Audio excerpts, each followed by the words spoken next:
Welcome to Word to Action at Home. Word to Action is a Bible course we usually run at Willowfield. The aim of this course is to go deeper into God's Word, wrestling with how to apply biblical teaching in a practical, everyday way. The main purpose of the course is to help equip us in our devotions and Bible study at home, looking at how to engage with the passage or story or truth of this ancient book in a very relevant way. I hope you will find these recordings helpful and practical. I hope it will whet your appetite and encourage you to read and study and wrestle with this wonderful book.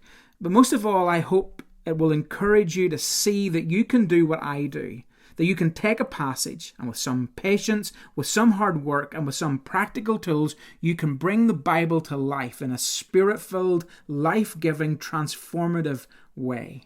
So whoever you are, whatever your Bible knowledge, even if you've never read the Bible before, I'm glad that you're joining me for these studies. Be blessed. Hey everyone, you are so welcome to this week's episode of Word to Action at Home. This is the penultimate episode, almost at the end of this series in Esther. I hope you've enjoyed it. I've really enjoyed sitting alone in my home teaching you, but I really hope that you've benefited from it. We're going to do what we always do. We're in chapter 8, so we're going to flick the screen and we're going to work through that chapter together just now. So let's do that together. Okay, so Esther chapter 8. Let's do what we normally do. Let's start just by working through the chapter and lifting out some of the key players or some of the characters that we come across. Well, in verse 1, we get to see most of the characters there. There's King Xerxes, there's Haman, there's Queen Esther, and there's Mordecai. If you drop down to verse 9 and 10, you get to see people that we're not really told much about, but play a very key role in this. They are the king's secretaries in verse 9, and then the messengers in verse 10. And finally, if we drop down to verses 15 and 16, we get to see the people of Susa, or we get to see the Jews. There's a little interesting thing. I want to just kind of link Haman there in verse 1 with verse 5. Haman, son of Hammedatha, the Agagite. So we'll link that. The reason I want to link that is because the author is trying to highlight to us, by using that term, the Agagite, is trying to kick us back to that theme of the enemy. So we're going to see in this chapter, as we've noted throughout this book, that this is a chapter, this is a book where the powers of the earth, represented by the Persian kingdom, will go to war against the powers of heaven, represented by God's people, the Jews. Okay, so what we see in this chapter is, in verse 1, King Xerxes gave the property of Haman, the enemy of the Jews, to Queen Esther. Then Mordecai is brought before the king. And in verse 2, the king took off his signet ring and he gave it to Mordecai. Esther, in that verse 2, appointed Mordecai to be in charge of Haman's property. There we see the reversal. In verse 3, we see that Esther falls down at the feet of the king and begs with tears in her eyes for him to stop the evil plot devised by Haman. In verse 6, we see the heart of Esther here is beautiful. For how can I endure? So she's basically pleading with the king here, or this is the request moment that we've been waiting for. This is the request moment that we've been waiting for since basically chapter 4. For how can I endure, verse 6, for how can I endure to see my people and my family slaughtered and destroyed? There is Esther's heart behind this plea. And in verse 7, in verse 8, the king says, go ahead and send messengers to the Jews in the king's name. Tell them whatever you want and seal it with the king's signet ring. Okay, so basically the king is giving them a blank decree to write and do and say whatever they want, and the king will then approve that. So that sounds great. To have that decree, to have that blank decree to write whatever you want, that sounds great, but here's the big issue. And not only is this the big issue in chapter 8, this has been the big issue since chapter 3. And we see it clearly here at the end of verse 8. But remember. So you've got your blank decree, but remember. Whatever has already been written in the king's name and sealed with his signet ring can never be revoked. That's important to remember at this stage. And it takes us back to this theme of a battle between good versus evil. This is a battle where the enemy, in a sense, is destroyed in terms of Haman has been removed from the picture here. But this decree is very much alive at this point. And basically what happens next over the course of verses 9 to verse 14 is we get to see that this decree is issued. And it's issued and it's written and it goes out exactly the same way as it did in chapter 3. The difference, obviously, between Mordecai's decree and Haman's decree is that Haman's decree was to destroy the Jews, where Mordecai's decree is to help defend the Jews here. There's a beautiful little thing here about how godly people are now at the heart of government. Esther and Mordecai are at the heart of decision making here, and they are influencing this decree. Again, we're back to that theme of a battle between two decrees here. So we started this chapter with weeping. Remember, Esther is weeping in verse 3 there. But that kicks us back to chapter 4. Remember the start of chapter 4 as Mordecai comes to Esther and he is weeping and he is wailing. We've had a story so far that has all been focused and centered around the weeping. But as we end in verses 15, 16 and 17, we get to see God's people are rejoicing. And again, we're back to that theme of reversal again in this closing piece. This is a chapter where God turns things around. Like he turns the fortunes and the power of Haman around. But more than that, he turns around the future of this people. People that were facing death are now facing life. There's a beautiful gospel theme in that. Okay, so now that we have worked our way through the passage, kind of have a bit more of an idea of what's going on, lifting out some of the key themes, the big ideas, it's time now to chop up the passage. So the way that I'm going to chop up this passage is into these 4 sections. Verses 1 to 2, very simply, is a reversing. Remember, that's a theme that's repeated all the way through. And as we come into these final few chapters, that is so evident here. So we've got reversing, verses 1 and 2. Verses 3 to 6, we have weeping. 7 to 14, we have decreeing. And then finally, in verses 15 to 17, we have rejoicing. Let's start with the reversing here. Obviously, this is a chapter about reversing the decree that Haman came up with in chapter 3. So we see that in verses 1 and 2 of chapter 8. On that same day, King Xerxes gave the property of Haman, the enemy of the Jews, to Queen Esther. Then Mordecai was brought before the king, for Esther had told the king how they were related. The king took off his signet ring, which he had taken back from Haman, and give it to Mordecai. And Esther appointed Mordecai to be in charge of Haman's property. You need to rerun the VT here of Haman, this is your life.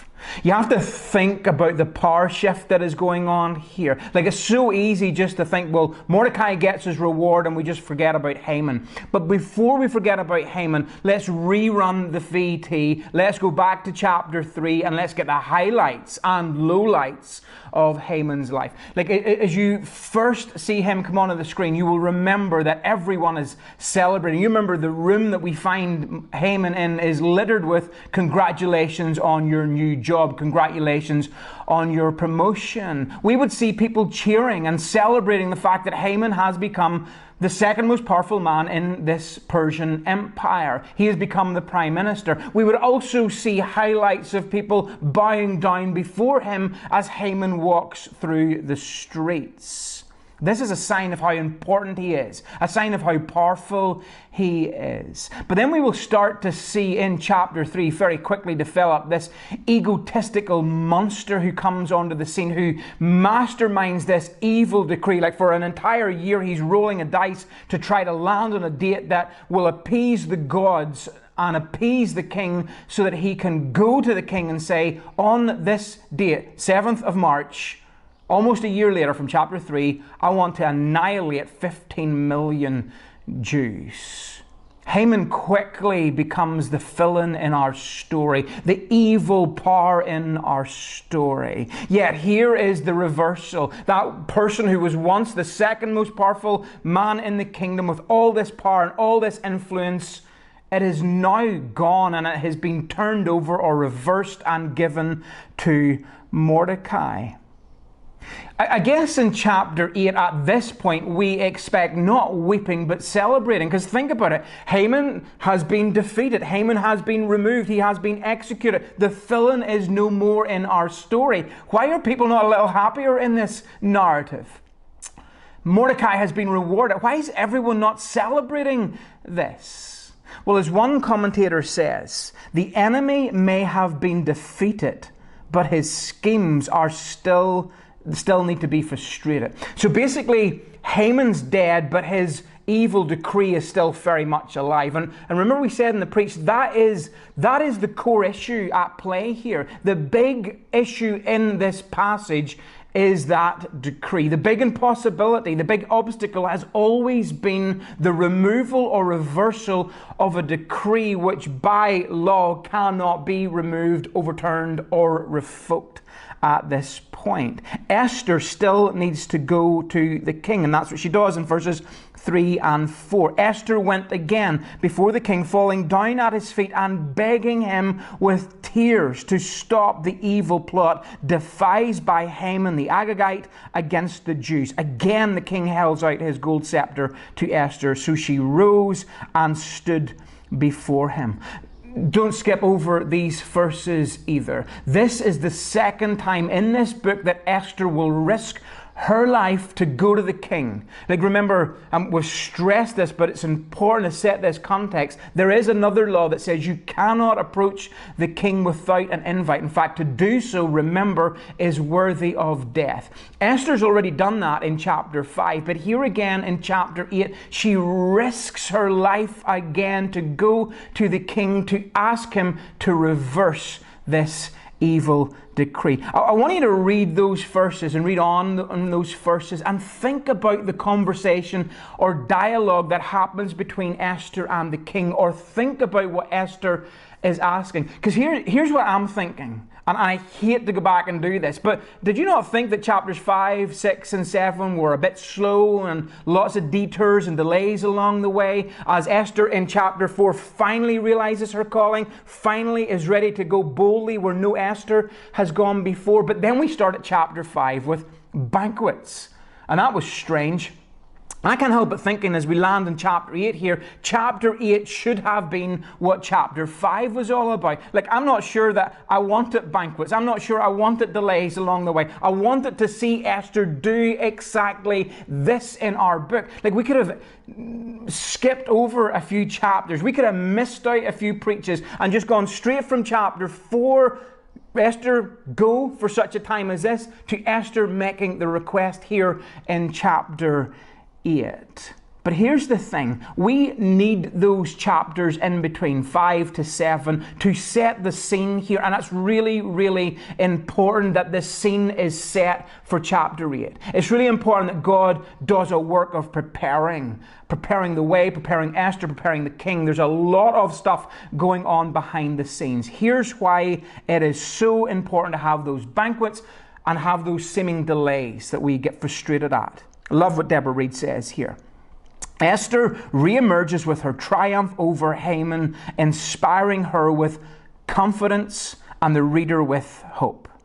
Mordecai can also reemerge because Haman's demise has not been a result of his personal vendetta against him, but as a result from Haman's own evilness being uncovered.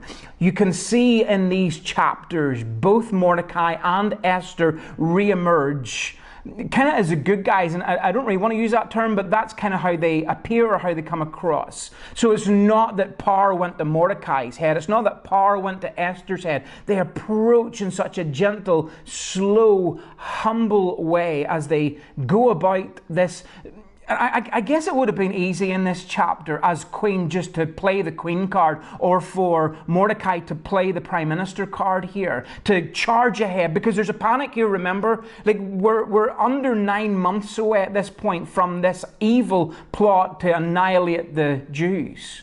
It'd be so easy in the panic to get things done, to act, to do, to get something overturned quickly, to plow ahead, to bulldoze ahead. But I think in doing that, you run the risk of jeopardizing the whole mission. Remember, these are evil characters. These are powerful characters. These are characters that are not used to being reasoned with. So they have to approach this slowly. In fact, the beautiful thing about these chapters is how Mordecai, and particularly Esther, trusts God, is obedient to God, and trusts God's timing in this. We're not always good at that, but Esther is trusting God's timing. I said in the preach that this is a masterclass performance from Esther. Like, we're maybe frustrated in chapters 5, 6, and 7 about what Esther is doing or not doing. But as I said in chapter 8, this is a masterclass performance by Esther as she controls the board in this game of chess. She slides pieces about, setting it up to bring down the powerful figures in this. It's a beautiful, beautiful unfolding of what happens here. So you have both Mordecai and Esther who are trusting in God and trusting for God's timing. Then we come to the decree, and the thing to notice about the decree here is it's almost word for word to Haman's decree back in chapter 3. All the same, it's a long list of the languages, and the information that's there is almost word for word, apart from Haman's decree is seeking to kill the Jews. Mordecai's decree is seeking to protect the Jews here. But the language of how it is written, how it's distributed in those 127 provinces, they're both very similar. And that's a very smart move, because basically what we have now is two legal documents. Two binding legal documents, both carrying the same equal weight by law. And it gets in this exciting point that I don't know whether you or I get excited over legal documents that arrive in our house or home, or that we hear on TV, but there's something exciting about this battle between the two decrees here. Which decree will win? And again, that might sound risky as to what Mordecai has done here. Why not write a decree that undoes a decree? Well, you have to remember who is in control here. I love this from Daniel chapter 2, verse 21. God controls the course of world events. He removes kings and sets up other kings. In other words, God is in control of all things. Like, not just some things, He is in control of all things. Even when, in our opinion, humanly speaking, in the natural realm, they seem out of control, God is always in control. He's in control of the kings. He's in control of the prime ministers. He's in control of this decree and law. And we will watch, as we come into chapters 9 and 10, spoiler alert, who will win, and it will be God who wins this battle.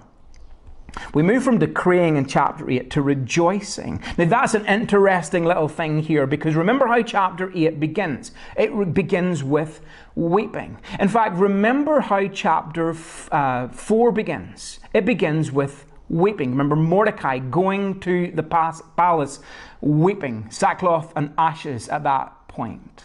So ever since chapter 4, there has been this theme with the Jewish people of weeping, wailing, desperation. And you can see that most clearly in chapter 8 and how Esther, like, use your imagination as Esther is on her knees begging King Xerxes for the sake of her life, but more for the sake of her people. She is pleading for their life here. And then we come to the end of the chapter, and all of a sudden everyone's rejoicing and celebrating. Look at verses 16 to 17. The Jews were filled with joy and gladness and were honored everywhere, in every province and city. Whenever the king's decree arrived, the Jews rejoiced and had great celebration and declared a public festival and holiday. And many of the people in the land became Jews themselves, for they feared what the Jews might do to them. Now, this is an understatement to say, but that is a reversal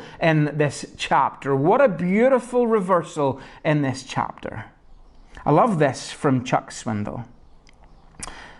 Because here's what's going on in these passages. This isn't just a book of good luck and fortune and Esther being in the right place at the right time, or Haman being in the right place at the right time. I've said all along that God is at work behind the scenes in these chapters and in this entire book. He's not mentioned, but he is working and he is directing this chapter. And we used that word in the very first week about the providence of God. God is sovereign, or God is in control, or God knows what he is doing. And it's not that God is trying to frantically take 8 chapters to think to himself, right, I'm not really quite sure how to work with this, but we'll do our best here and we'll see what happens. And then lo and behold, what good luck, what good fortune, in chapter 8, 9 and 10 things turn round. God knows what he is doing in this. So there's the providence of God, but God's also preparing some things in the midst of this story. He's preparing Esther and Mordecai for their roles in leadership beyond this chapter as well. But maybe he's also preparing you and I, because life doesn't always work like a chapter 4, bold, ready, Esther for such a time as this, and then you immediately jump into the request and the solution and everyone lives happily ever after. That is not how life always goes. There's delays. There's frustrations. There's always lost moments. But listen to this from Chuck Swindoll. Esther had waited until the time was best to say what she had to say. We're not always good at waiting to the best time. I'm not good at that. I'll say that. I'm charge in, plow in, say what needs to be said. But Esther waited until the best time to say what she had to say. She boldly stood against the wickedness and courageously exposed Haman's cruel plan.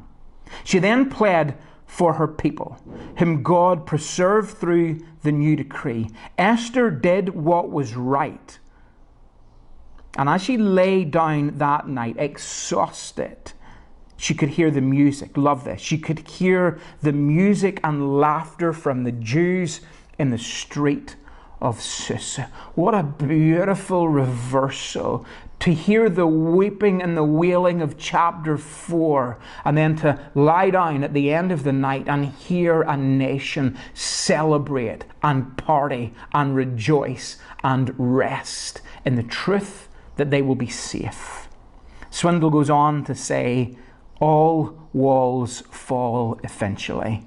No matter how well constructed or long-standing, all walls finally fall. Even our own. Even those walls built up against us. In the final analysis, Christ conquers. That's really important. Remember we said, not only is this a book about reversals, it's a book about this struggle between power, the good versus the evil here.